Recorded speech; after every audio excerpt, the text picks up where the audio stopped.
देखिए, जो बच्चे सोचते हैं Sanskrit is a very tough language, Sanskrit समझ में नहीं आती, तो उसके लिए एक ट्रिक बता रहे हैं, तरीका बता रहे हैं कि संस्कृत जो है हिंदी से रिलेटेबल है। यानी कि पहली बात, हिंदी जो है वो संस्कृत से बनी है, ठीक है? संस्कृत देववाणी है, ठीक है? संस्कृत से हिंदी बनी है, तो कैसे कर सकते हैं, बढ़िया से आप संस्कृत समझ सकते हैं कि कैसे संस्कृत अच्छे से आप कर पाएँ, उसके लिए ट्रिक है, थोड़ा-सा रिलेट करना आना चाहिए। देखिए कैसे रिलेट करेंगे, जैसे कस्मिंचिद लिखा है, तो कस्मिंचिद माने किसी, देशे एक ही मात्रा हटा दिए, देश हो गया, देश यानी कंट्री। मायादासा नाम, अगर किसी शब्द के बाद नाम लिखा होगा, तो उससे पहले वाले शब्द में ये विसर्ग हटा दिएगा, वही लिख दिएगा, मायादास नाम का। मायादास नाम, मायादास नाम का भूपति माने होता है राजा, संस्कृत में भूपति माने राजा। आसीत माने होता है था, अस्ति माने होता है, अस्ति माने है, ठीक है? आसीत माने था, राजा था। सह, सा माने होता है वो, सा माने वो। अति माने होता है बहुत, सा माने होता है वो, अति माने होता है बहुत, ठीक है? और आपको ये भी पता है, बहुत लोभी माने होता है लालची, लोभी माने लालची, लालची। फिर देखिए आसीत आया, आसीत माने हमने क्या बताया, था, लालची था। क्लियर हो गई बात? उसके बाद देखिए, उसके बाद एक वर्ड लिखा है अतः, क्या लिखा है, लालची था।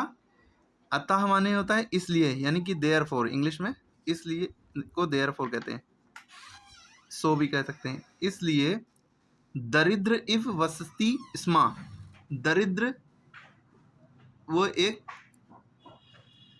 दरिद्र माने गरीब होता है, इसलिए वो गरीब गरीब आदमी की तरह रहता था, स्मा माने रहता था, ठीक है? इसलिए वो एक गरीब आदमी की तरह रहता था। क्लियर हो रही बात?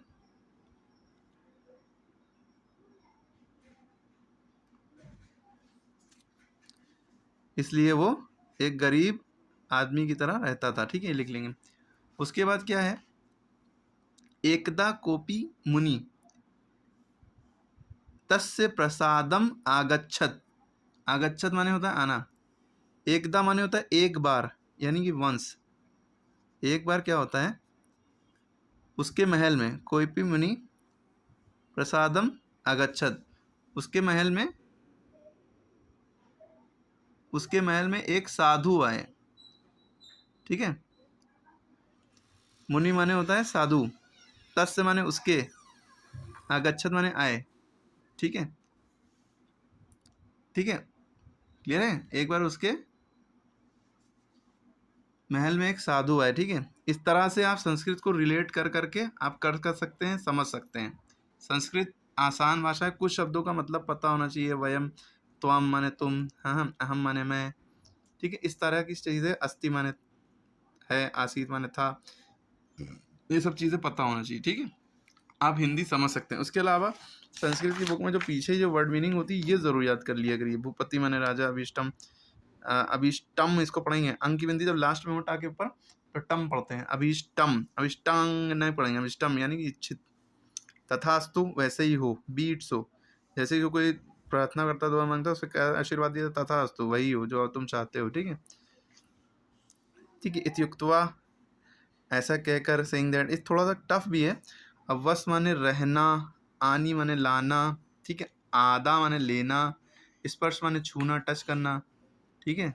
आगता माने आई, वराई माने मांग लो, ठीक है?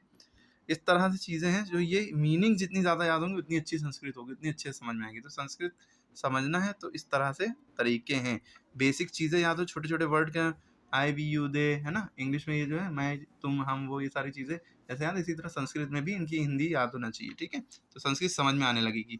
बाकी रीडिंग करने से, बार बार हर वर्ड रीड करने से आपको समझ में आने लगेगा, ठीक है?